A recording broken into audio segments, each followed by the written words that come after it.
Hello! I get off the beaten path today. I gotta go to Grants Pass, Oregon and pick up a car engine. So why don't you guys come along for the ride? I have a nice little path to go to get to Grants Pass. Yeah. We'll be right back.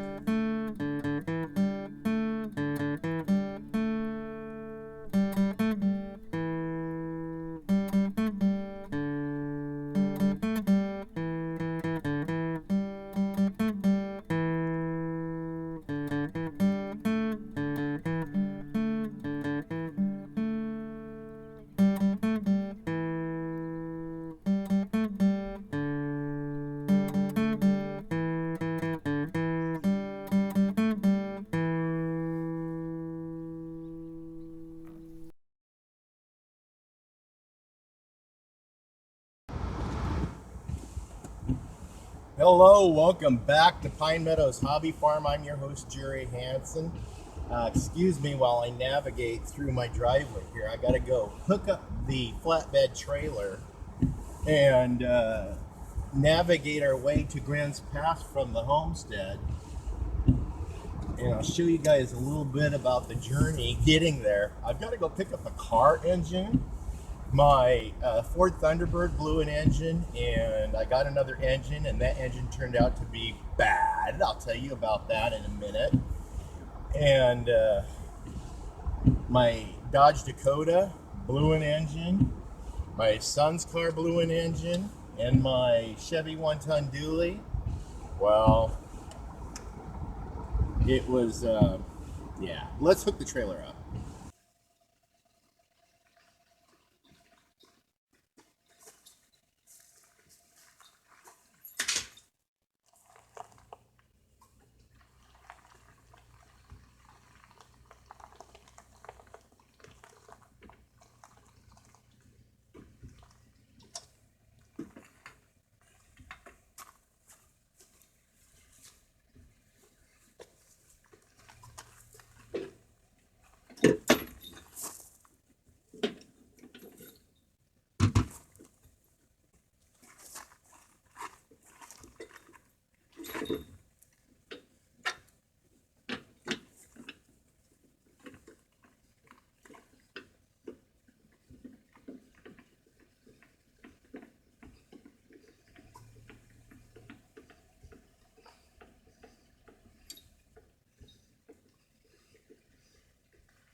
Okay, I think we're set and ready to go. Oh, I gotta make sure I have my tie-down straps.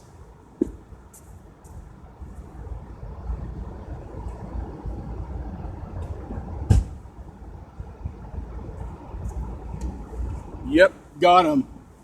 That trailer, I got the chassis from an estate cleanup for free. So I started for the need of a flatbed trailer to haul product around. I went ahead and built this flatbed trailer. I'll leave the links to the building of it down through the in the bottom in the description, so check that out. Okay, before I always get out on the road, I always double check my trailer connection since I drove down the driveway.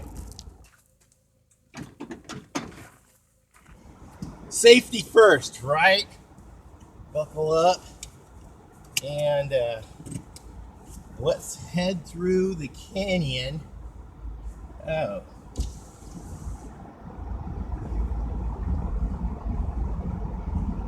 And take the 30-plus mile trip out of the mountains down to Grants Pass. Yeah, so the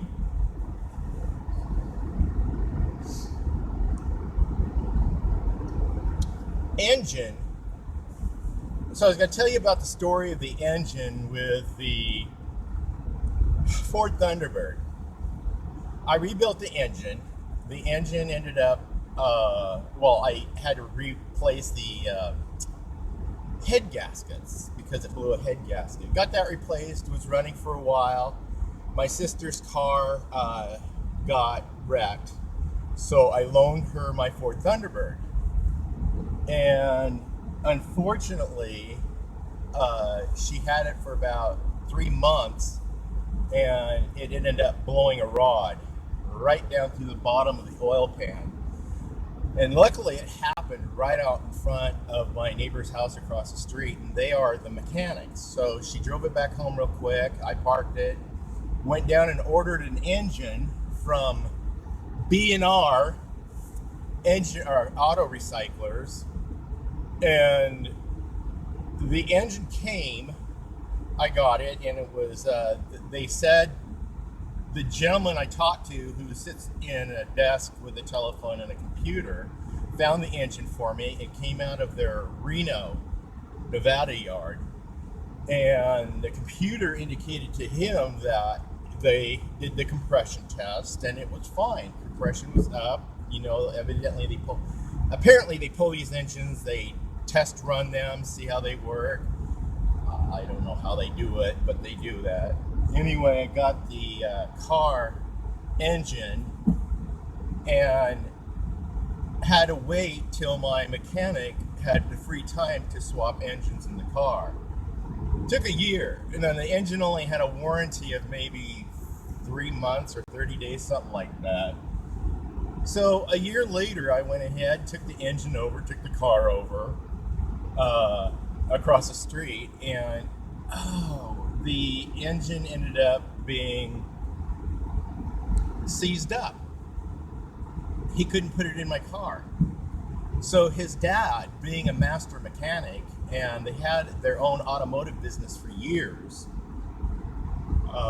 His dad was trained with Oregon State University, or State of Oregon, up in Corvallis, took master mechanics classes up there. Anyway, they did the master mechanics class, and he and his son worked together at doing automotives. And his son, it was the one that was doing the work on my car. He's always done good work for me, always been fair, but the engine was seized up. I went over there, and sure enough, I couldn't turn it. So I called the people and says, like, this engine's seized up. And it says, well, it's out of warranty. You had it for a year. Sorry, we assumed it was rusted, but it wasn't. It was not. That engine actually had been taken apart and put back together. And here's the deal. My friend, who's the master mechanic, did some forensics on the engine. He pulled the head off to find out why the engine wouldn't turn over. And what he had found out was there was no rod bearings in the engine at all. So therefore, it couldn't have turned over. Therefore, it couldn't have been tested at the facility in, whatever facility they tested it in. They couldn't have done a compression test. So all the data on the computer that the agent that I was speaking with, that I purchased the engine from, assumed that the information was correct on what was supposedly done on the engine. So buyer beware. If you're buying used engines, especially engines, try to hand turn them over. I didn't, because I didn't know that was going to be a factor, because I purchased transmissions and transfer cases and engines from them before and never had a problem. The company is a good company. They have several yards that they pull from, But this is the first time I got something out of Reno, but they pulled out of a yard out of Reno, and it's like that was unsatisfactory. So now that's why I'm going to Grants Pass, because I had to order another engine. So I'm out $790 for the engine that I got out of B&R Auto Wreckers that came from Reno. And this one I got from a different company, not B&R, and that's why I'm going to Grants Pass to pick it up, because I talked to my other two mechanics and they said that, yeah, both companies are good, reputable companies. B&R is a good company, and so is Indian Creek Auto Salvage or Auto Wreckers. Anyway, got an engine, going down today to pick it up, take it to my friend who's a mechanic, and they're going to swap that engine out, and I can get my car back on the road. Because I just want my vehicles running. My pickup, my Dodge Dakota, is currently sitting down at my other mechanic shop, and he is swapping engines out on it. I still have to run down to the auto parts store and buy all of the parts for a complete tune-up. I want him to change the seal and filter on the transmission. I also want him to change the seal and the oil pump on the new engine I just got, or it's a used engine, because that's what fouled up and caused the engine to blow in the first place. Make sure that there's no sludge in the engine, it's cleaned out, it's cleared out, and it's completely tuned up with all fluids changed, and it's running optimal, because I don't want to mess with automobiles for the next several years. I just want to maintain them. Yeah, so each engine cost me about $790. And I've had to save up that money to get it going. And fortunately, I have kind of a decent revenue from YouTube, and that's what's helping me get this done. So here's a little bit of my drive getting to Grants Pass. This place over here on the right at one time was the largest aquaponics system in the nation.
That is a beautiful engine.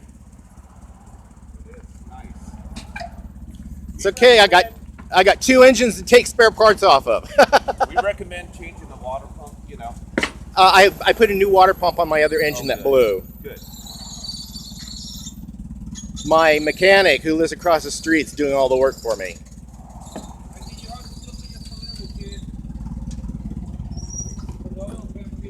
Yeah. Here. Okay, come down.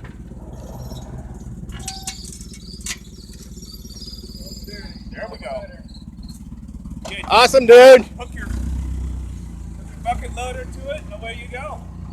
Well, I got forks on my bucket. I just pick it up and take it across the street.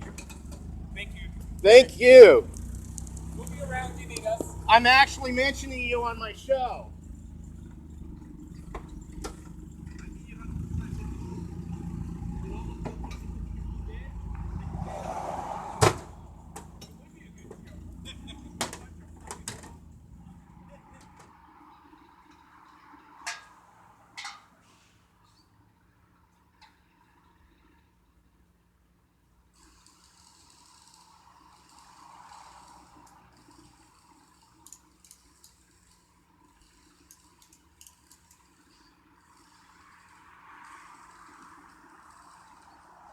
There she is.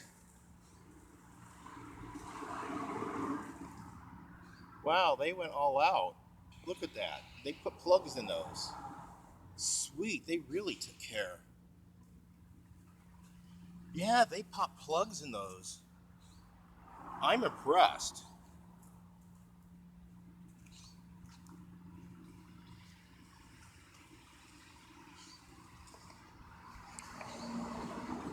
I'm really impressed.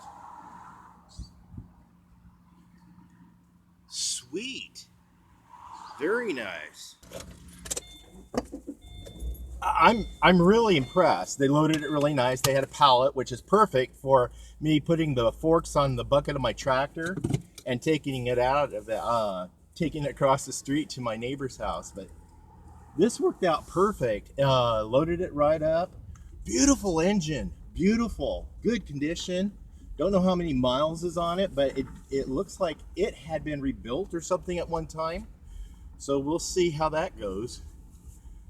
Now we got to navigate our way back to the hills. And something I also found out, the guy who sold me the engine not only recognized me from my YouTube channels, he also recognized me from a show on Discovery Channel and Animal Planet, Homestead Rescue. We're in a couple of episodes there. Honey, I Torched the Homestead and Savage Wilderness, and we're in a little short called Homestead Hacks. Yeah. So anyway, we're heading back to the hills. We'll be back in a video second. I'm loving the idea about this trailer, the flatbed trailer, because of the pickups that are broken down right now. This it works as a pickup, pulling it behind this car, because I'm able to use it for so many different things: hauling lumber, plywood, hauling pallets of hay for the barn, hauling car engines. Yeah, it works out perfect. So this is my drive home. It's so pretty. We don't go fast out here in the country. We just take it a country mile by mile.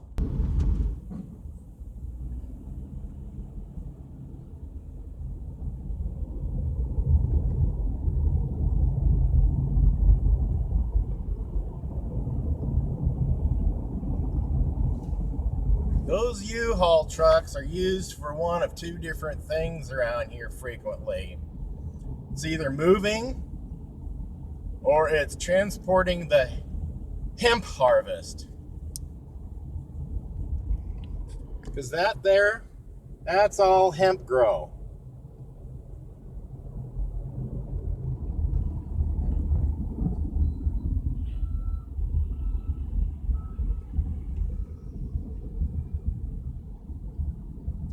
Yep, that's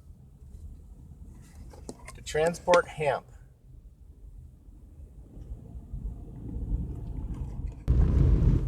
So here's the little valley where I live, way back up in the mountains. Yep, this is it. For those of you who've been following us for quite some time, I have had another homestead. Well, I'm a ranch manager for this farm, and we started our homesteading adventure there. I called it Acorn Acres.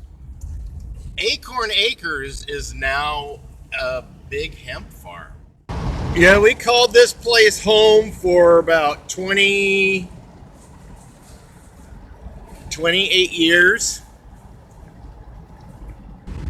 But now we have our own home that we actually own. So we're happy. We're content. As long as we keep the cars going. So we're just about home. I'm going to go ahead and offload this engine with the tractor, unhook the trailer, and call it a day for this adventure. I still have to run on another errand, visit my mother-in-law down in the rehab center, and finish painting the carport and putting it together.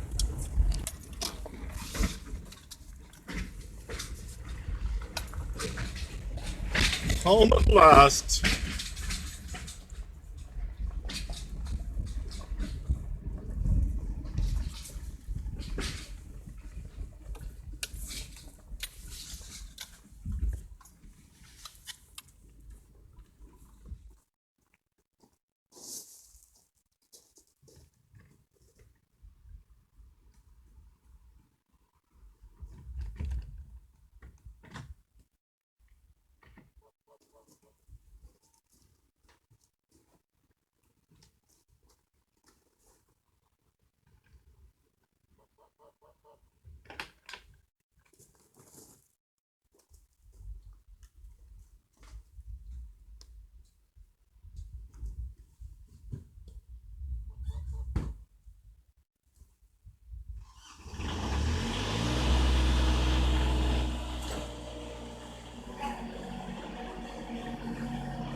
And now I have to go up and take the trailer off so I can go to town and run that other errand I need to run.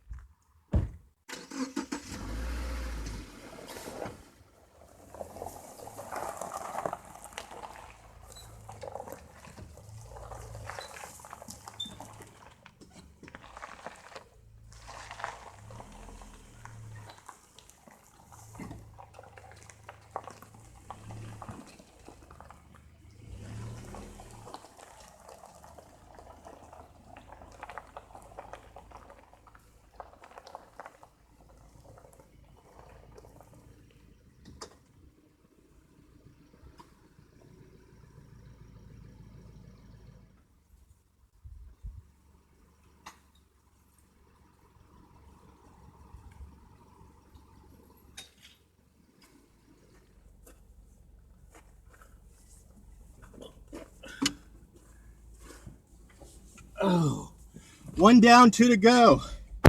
Got to run that errand and go see Mom, and then come back and work on the carport. I want to get that back together before it starts raining because I want to move my Chevy pickup under there, pull the tranny, and rebuild the tranny. Yeah, lots of work. I'm busier being retired than I was when I was working. Holy mo! Well, I got the time now to do all the things that needs to be done. So, going to town. I'm your host, Jerry Hansen. This is Pine Meadows Hobby Farm. We're a frugal homestead. Yeah, tucked high in the Cascade Ranges of the Pacific Northwest. As you've seen on some of the footages here, we are in a nice little valley tucked up in the mountains here. It's really beautiful. Anyway, stay tuned to more videos. You can do that by subscribing and clicking that bell icon that alerts you to new videos as I upload them. Give us the thumbs up, share this video on your social media platforms. It helps us out. Be safe, always be kind. We'll see you guys in my next adventure. Never know what it's going to be. Bye-bye.